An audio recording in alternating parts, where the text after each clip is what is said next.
Quando ouvimos a palavra gótico, é comum pensarmos imediatamente em roupas pretas, maquiagens pesadas ou em narrativas com viés mais sombrio. Mas a verdade é que esse termo carrega quase 1000 anos de história e ressignificações. Na minha apresentação hoje, eu vou conduzir vocês para uma jornada visual e temporal, onde vamos partir das imensas catedrais da Idade Média, passar pelas sombras da literatura e do cinema, entender o impacto da subcultura urbana e, por fim, mostrar como toda essa bagagem estética desagou na construção da minha peça gráfica. Hoje entendemos que o gótico se manifesta na arquitetura, nas comunidades, na literatura e no cinema. Mas afinal, de onde é que vem o gótico? Para entender o gótico, delimitamos o seu ápice entre o século XII e o século XV. O mais fascinante é que essa estética serviu de transição. O termo surge ali no final da Idade Média e pavimentou o caminho cultural e urbano para o surgimento do Renascimento. Mas de onde vem a palavra gótico? Então, o termo deriva dos godos, que eram nada mais do que tribos vikings que eram considerados bárbaros ali pelos cristãos da região da Inglaterra e da França. Esse termo foi cunhado pelo arquiteto George Vasari durante o Renascimento, que usou a palavra de forma pejorativa para classificar a arte medieval como uma coisa destrutiva e distante dos padrões clássicos. O marco zero dessa estética ocorre na França, com a histórica reforma da Basílica de Saint-Denis. É o momento em que o gótico se desprende do estilo romântico, inaugurando uma engenharia revolucionária para a época. As premissas do estilo eram claras: mais luz e mais altura. E para alcançar isso, as inovações mais importantes para aquele contexto foram o arco ogival e esses arcobantes que vocês podem ver aqui nas imagens. Eles tiram o peso das paredes, abrindo espaço para os imensos vitrais coloridos que guiavam o olhar dos fiéis para os céus. Antes de ser chamado de gótico, o estilo era considerado em sua época como opus francigeno, ou também obra francesa. Essa nova classificação visual se espalhou rapidamente pelo Reino Unido, Espanha, Itália, França, principalmente, e Alemanha.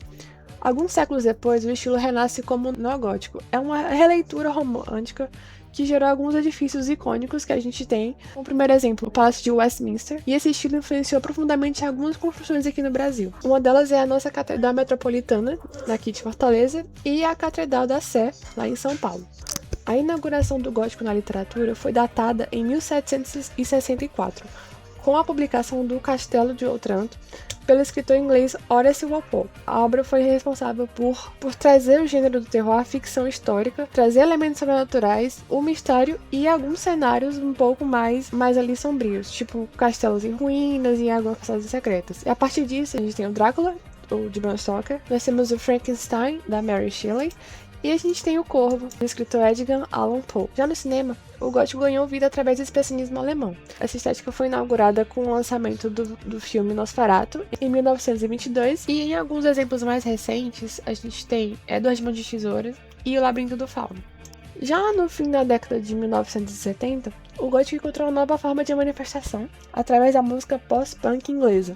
Dentro desse contexto, nós temos algumas bandas percussoras que ganham maior destaque dentro da cena, que é a banda The Cure, a Bauhaus e Siouxsie Sioux and the Banshees. Foram umas das responsáveis por popularizar, dentro do contexto gótico, esse tipo de sonoridade um pouco mais atmosférica e melancólica. Emergindo do enfraquecimento do movimento punk, o gótico estabeleceu sua própria cena urbana, no caso, se estabeleceu como subcultura, ainda herdando algumas questões políticas do punk.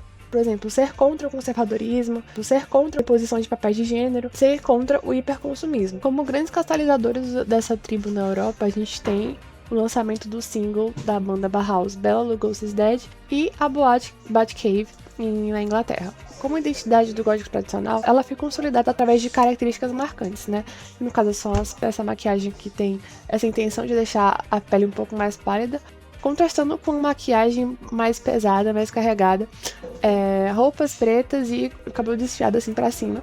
E com o tempo e a globalização, a subcultura desdobrou-se em ricas ramificações estéticas. Então a gente tem o cybergoth, tem o Lolita Goth e a gente tem o gótico vitoriano, como exemplos, porque são várias outras ramificações. Bom, já indo para a parte da apresentação da peça gráfica, aqui é o meu moodboard que eu usei para me inspirar para a construção dessa peça. E eu gostaria de destacar aqui essa música Catedrais em Chamas, da banda Plastic Noir, que é uma banda de post-punk gótica aqui de Fortaleza, e que ela tem uma relevância até interessante dentro do cenário gótico, principalmente daqui, mas também no cenário nacional.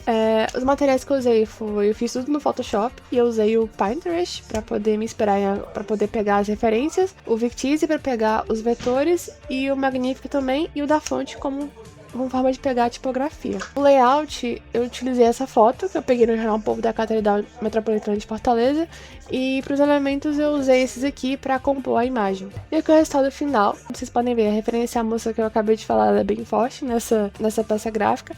E aqui eu basicamente tentei resgatar um pouco dessa aura mais transgressora do gótico, explorando um pouco do contraste dramático e das texturas muito presentes em algumas obras que eles utilizam o gótico como referência. Aqui são as minhas referências para a construção da apresentação, e obrigada pela atenção.